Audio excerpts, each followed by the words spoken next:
Voilà, je voudrais que ce soit la dernière et je voudrais crier révoltez-vous, révoltez-vous. On nous traite comme du bétail. Ils se moquent de nous. Ils fixent nos salaires au plus bas. Ils sont tous très riches, tous les dirigeants des multinationales. Vous trouvez normal des parachutes dorés? Pourquoi personne ne dit rien? Pourquoi?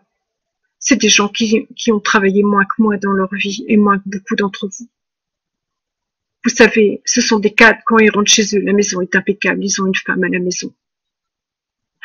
Et des fois, c'est payé par l'entreprise. Moi, j'avais 2 journées comme la plupart des femmes. J'avais jamais quelqu'un pour garder mes enfants. Mon ex-mari n'a jamais versé une seule fois la pension alimentaire. Et je gagnais trop pour avoir une aide. Trop. Vous savez combien gagne un prof quand il commence? 1400, 1400, 1500 euros. Pour toutes ses études. C'est mieux que caissière. Mais en fin de carrière, si vous avez très très bien travaillé, normalement c'est 2800, 2900 euros. C'est déjà bien, mais à condition que vous soyez pas mal vu par, je dirais, si vous avez très très bien failloté aujourd'hui. Il faut absolument s'entendre bien avec les gens. Il faut se forcer parce que vous avez des gens qui vous commandent qui ont moins de diplômes que vous. Parfois, quasiment pas. Il y a Valérie Dazin-Abancourt dont je vous ai parlé, celle qui a porté mes enfants. Elle a un BEP de vente. Elle est proviseure. C'est les secrétaires qui font son travail et elle les harcèle. Elle lève le cul, si vous la voyez. Si vous la voyez, on dirait une pute. Elle était à Nantes, elle faisait la danse du ventre dans un restaurant oriental tous les samedis soirs. Et elle faisait office de proviseur adjoint à Viale. Et quand ils ont fait un pot pour son départ, elle s'est habillée avec des perles et des trucs comme ça, parce qu'elle est d'origine antillaise, mais elle est blanche. C'est une métissage de plusieurs générations, mais elle en a encore un peu les formes. Elle est blanche et teinte un peu blonde. Et très salope. Ça se voit, elle provoque tout le temps. Elle a des habits très serrés au niveau de l'entrejambe, si vous voyez ce que je veux dire. Toujours. Ou des seins. Les fesses. Elle aime se montrer, c'est vrai qu'elle est belle. Et du maquillage outrancier avec du col qui déborde de partout. Alors, c'était prévu. Elle a fait une danse du ventre devant tout le monde. Tout le monde qui applaudissait. Cette harceleuse. Beaucoup qui applaudissaient jaune. Moi, j'ai refusé d'y aller. Il y a quelques-uns comme moi, mais très rares. Les gens s'obligent même à aller à des choses qu'ils n'aiment pas pour qu'on baisse pas leurs notes et qu'ils aient pas un emploi du temps dégueulasse l'année suivante. Si je vous dis tout ça, c'est pour vous dire que le monde est tronqué et que c'est à cause de la peur ambiante il y a du stress dans toutes les entreprises. Regardez comme les gens s'insultent sur la route le soir, c'est pas normal. C'est parce qu'ils se vengent de la pression qu'ils ont subie. Moi, j'étais la première à le faire. Sale conne! Sale conne! Sale con! Mais tu sais pas conduire! Puis on n'entend que ça, en fait. Pourquoi? On déteste pas les gens qui sont dans les voitures. On déteste notre supérieur hiérarchique qui nous engueule comme si qu'on était de la merde. Moi, j'ai subi ça. J'étais pas la seule, vous savez, mais j'étais un cas le pire, le pire. C'est pour ça que je comprends la souffrance du monde. Je comprends pas que les gens qui travaillent plus que les autres soient payés 10 fois moins. Vous savez, le PDG, s'il veut, il prend sa journée. La caissière, si elle veut, prend pas sa journée, sinon elle a des problèmes.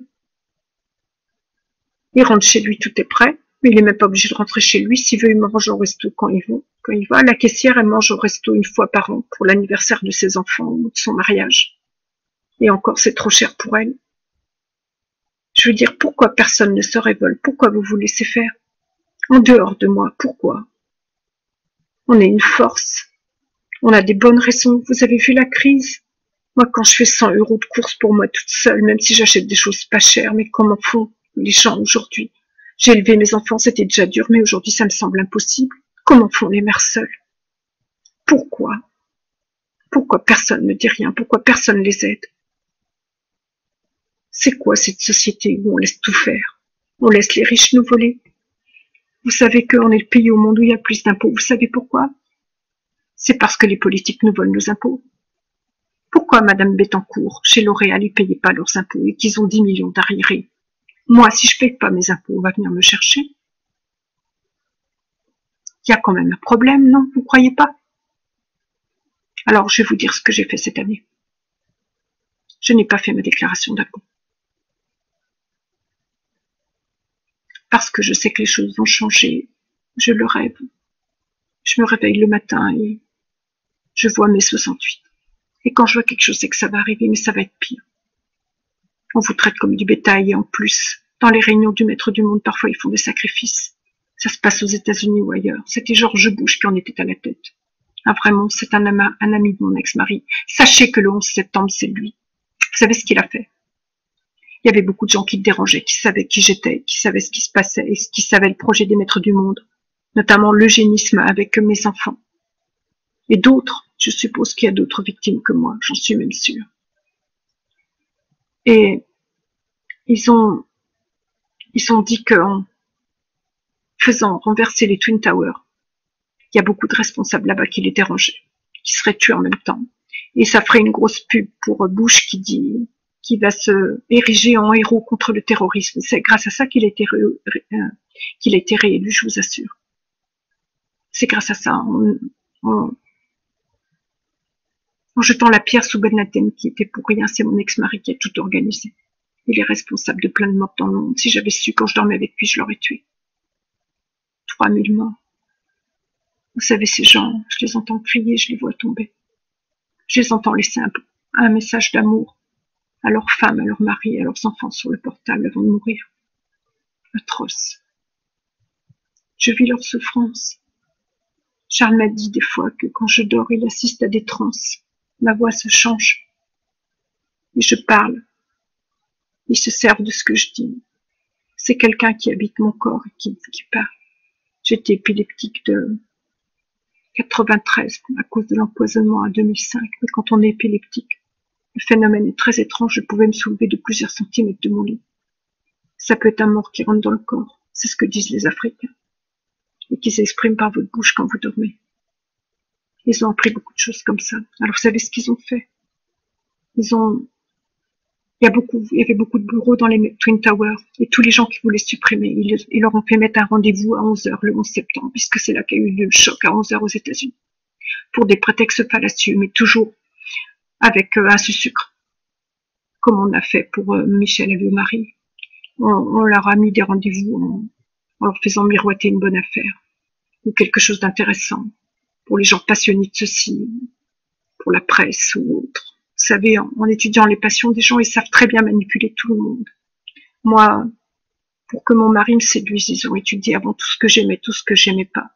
Regardez le film L'Arnaqueur, le type avant il étudiait les chansons de la fille qu'il devait séduire. Ben mon mari c'était ça en fait. Il connaissait tous mes goûts. Pour qu'on ait un minimum de choses en commun. Il avait tout appris par cœur. N'importe quoi. Il y avait quelque chose dans le regard qui n'allait pas. Ça, il pouvait pas l'acheter.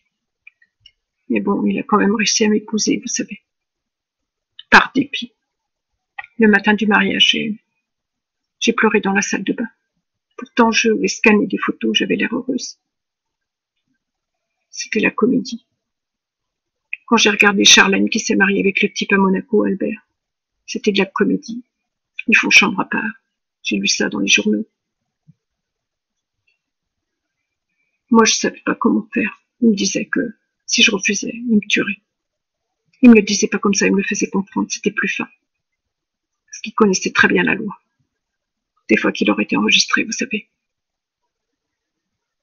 Alors j'ai pleuré et j'ai espéré qu'il y ait un tremblement de terre. Il y en a eu un tremblement de terre sur Haïti, et puis je vais vous expliquer comment. Tout va vous sembler horrible, mais c'est la vérité. Ils ont des bases en Russie, des bases spatiales, ils lancent des missiles avec des bombes atomiques. Mon ex-mari a la bombe atomique qui travaille avec les Russes. Ben Laden, c'était pas quelqu'un de très important, vous savez. Mais je finis avec les Twin Towers. Les gens sont venus au rendez-vous, et les avions les ont tués. Alors ils ont fait d'une pierre trois coups, je vais vous expliquer quoi. Les 200 morts qui dérangeaient, ils ont tous été dans les Twin Towers. Quelques-uns qui n'ont pas pu se rendre au rendez-vous, qui ont réchappé. J'ai tout communiqué ça, ils sont en train de faire les recherches, ils ont dit que c'était vrai. Grâce aux gens qui avaient les rendez-vous et qui ne sont pas allés. On a essayé à savoir pourquoi on voulait les tuer, on a vu que j'avais raison.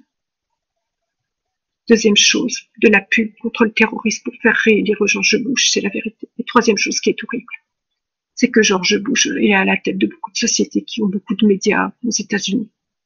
Ils avaient convoqué les médias en bas un touriste qui filme, mettez-vous, soyez calme, réaliste. Vous visitez les États-Unis. Vous êtes en train de filmer au moment où l'avion tombe sur la tour. Qu'est-ce que vous faites? Vous réfléchissez, vous continuez à filmer en pensant que vous allez gagner 2 millions d'euros ou plus? Ou bien vous vous dites, je peux avoir 2 millions mais mourir et je m'en vais. Tout le monde s'en va. On avait prévenu les journalistes pour qu'ils filment. Si un seul journaliste, Seigneur Jésus, faites que vous m'écoutez. Seigneur Jésus, faites que vous me croyez, c'est la vérité. Ils étaient plusieurs en bas du Washington Post et les autres à filmer. On a dit que certains touristes sont devenus milliardaires, c'est faux. Aucun touriste. Tout a été pour la pomme des journaux. On crée l'événement, on crée le drame. Dernière chose. Ça a rapporté mais des millions et des millions et des millions d'euros dans le monde. Le 11 septembre, depuis l'existence des médias, c'est l'événement qui a rapporté le plus, des milliards. Puisqu'on en parle encore. Je vais vous dire maintenant une dernière chose affreuse. C'est qu'on n'a pas créé le 11 septembre pour vendre des journaux. Non. On l'a d'abord créé pour faire élire George Bush, ensuite pour supprimer 200 personnalités, pas toutes parce qu'il y en a qui ne sont pas allés au rendez-vous. On leur a tous mis dans le rendez-vous dans les étages supérieurs, quitte à créer des bureaux momentanés exprès pour ça, à les louer pour quelques jours. Ils ont vérifié, c'est la vérité. Il y a des tas de moyens de vérifier, vous savez, il reste des historiques d'appels de portable ou autres. Et puis, on a voulu joindre l'utile à l'agréable et on a prévenu quelques reporters qui étaient en bas en train d'attendre que 3000 personnes meurent sans rien dire. Je veux dire, où est la conscience? Quand quelqu'un va prendre des photos, comment ces gens-là peuvent vivre tous les jours en sachant qu'ils sont responsables de 3000 morts? Ça veut bien dire qu'il y a des êtres, il y a deux sortes d'êtres. Il y a deux sortes d'êtres humains. Ceux qui ont une conscience et qui souffrent avec les autres, ça s'appelle la compassion, souffrir avec. Et ceux qui sont inversés, ils n'ont aucune compassion. Et quand nous, on souffre, ils jouissent. Ils aiment la souffrance. C'était ces gens-là qui étaient en bas, c'était des satanistes, à faire les photos. Dernière chose, mon mari a à son service des scientifiques qui paient des sommes astronomiques pour faire des choses astronomiques, vous allez voir. Il a détruit petit à petit la couche d'ozone. S'il y a 52 degrés aux États-Unis, c'est parce qu'il lance de la bombe atomique dans l'atmosphère avec des fusées. Il utilise des anciennes bases russes. Sachez que le tsunami qui a eu lieu au Japon, c'était des bombes préprogrammées qui ont été posées dans le fond de l'eau à des milles et des milles kilomètres du Japon. Tout était pensé à l'avance pour faire comme un séisme. Et sachez que ça, on vous l'a pas dit, mais Fukushima devait tenir le coup, même un séisme plus important. Ils ont jeté une bombe atomique dessus pour casser les réacteurs. C'est volontaire, parce que les Japons sont très résistants. Ah, vous savez, à part la mafia dangereuse japonaise qui est très organisée, les Japonais ont le sens du devoir. Et corrompre un Japonais, c'est très difficile. Voilà pourquoi on les a atteints. Sachez-le, c'est la vérité, je ne vous mens pas. Et le tsunami en Thaïlande a été créé de toutes pièces de la même façon. Avant, ils posent des bombes à déclencheur automatique, des bombes atomiques au fond de la mer. Sinon, ça n'avait jamais existé dans l'histoire. On invente n'importe quoi pour vous faire avaler n'importe quoi. Maintenant, je vais vous dire la chose la plus horrible, c'est Haïti. Haïti, Port-au-Prince a été construite par-dessus d'anciennes mines de schiste qui ne sont plus utilisées, qui sont fermées. Ils sont descendus en bas, poser les bombes, et c'est ça qui a fait que les couches de schiste se sont éculées les unes par-dessus les autres. C'est mon mari qui a fait ça. Il crée l'événement comme ça, il y a des milliards d'euros qui sont récoltés par les Nations Unies, par la Croix-Rouge, etc., etc., etc. Il prélève un gros pourcentage. Il y a des gens corrompus à la Croix-Rouge, des gens corrompus à Médecins du Monde, des gens corrompus partout. Il crée l'événement pour avoir un gros pourcentage des aides. Et il s'en met dans la poche, au moins la moitié. C'est un malade. On nous invente. C'est pas les voitures qui sont responsables de la destruction de la couche d'ozone, c'est lui. On invente n'importe quoi parce que beaucoup de gens savent rien. Mais il y a beaucoup de scientifiques qui savent, vous savez.